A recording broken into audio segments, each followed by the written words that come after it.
Samedi 2 avril 2011, aéroport international de Saint-Domingue. Il est 22 h et le Boeing 747-400 du vol Air France 3563 décolle dans la nuit en direction de Paris-Charles de Gaulle. À 10h58 heure de Paris, soit moins de 7 heures plus tard, le Jumbo est déjà descendu vers 2000 mètres et entame un dernier virage qui va le placer sur son axe de descente vers la piste 8R où il s'opposera dans 7 minutes et 8 secondes. Les ailes d'un jet comportent de nombreuses surfaces mobiles et d'abord les gouvernes. En bout d'aile, un aileron basse vitesse, une gouverne classique présente sur tous les avions du monde et qui sert à faire pencher l'appareil à droite ou à gauche, l'autorisant ainsi à prendre un virage. Cet aileron perdant son efficacité à haute vitesse, un second aileron lui a été adjoint vers le milieu de l'aile. L'aile comporte plusieurs dispositifs destinés à augmenter la portance à basse vitesse, et en particulier les volets hypersustentateurs qui se déploient vers l'arrière et vers le bas. Ils glissent sur des rails recouverts d'un carénage aérodynamique que certains ont surnommé les carottes. Les spoilers sont de larges plateaux qui, une fois relevés, diminuent la portance de l'aile et servent d'aérofrein. Ils sont aussi utiles dans certaines configurations de vol qu'après l'atterrissage où ils aident au ralentissement de l'appareil. Il faut aussi signaler la présence de becs de bord d'attaque tout le long de l'aile. Comme les volets, ils améliorent la portance à basse vitesse. Notons que ces becs de bord d'attaque ne sont pas visibles depuis le siège passager d'où ont été prises ces images.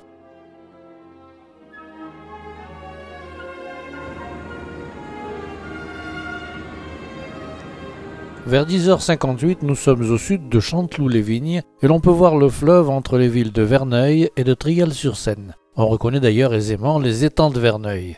Il reste 41 km et 6 minutes 38 de vol jusqu'à l'atterrissage.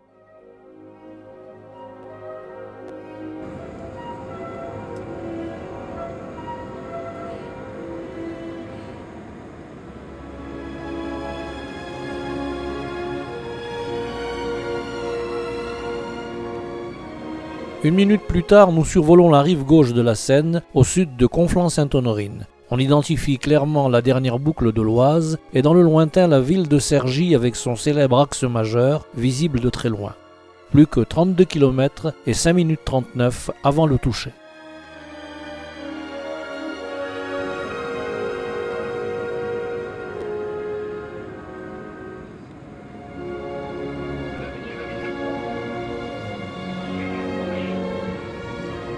Un peu plus loin, le pilote commence à sortir les volets et aide au ralentissement de l'avion par un emploi mesuré des aérofreins.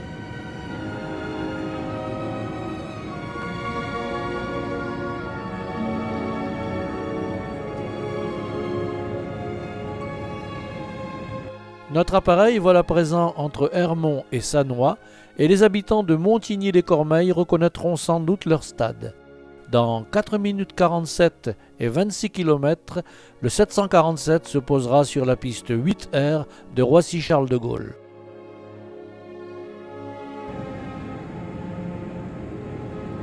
La sortie des aérofreins montre que le recul des volets laisse apparaître des cavités béantes dans la voilure. Pas de panique, c'est étudié pour.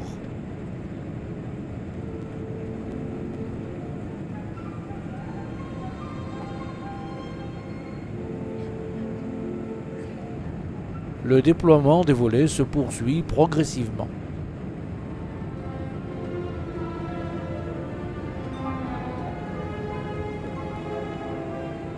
Les volets hypersustentateurs sont maintenant complètement déployés et bien qu'ils ne soient pas visibles depuis ce hublot, il est certain que les becs de bord d'attaque le sont aussi puisque leur sortie est automatiquement conjuguée avec celle des volets.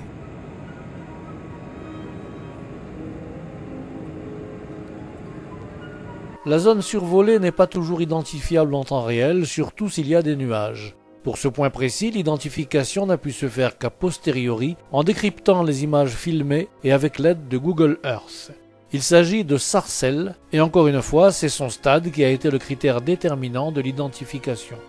Nous sommes alors à 13 km du but que nous atteindrons dans 2 minutes et 26 secondes.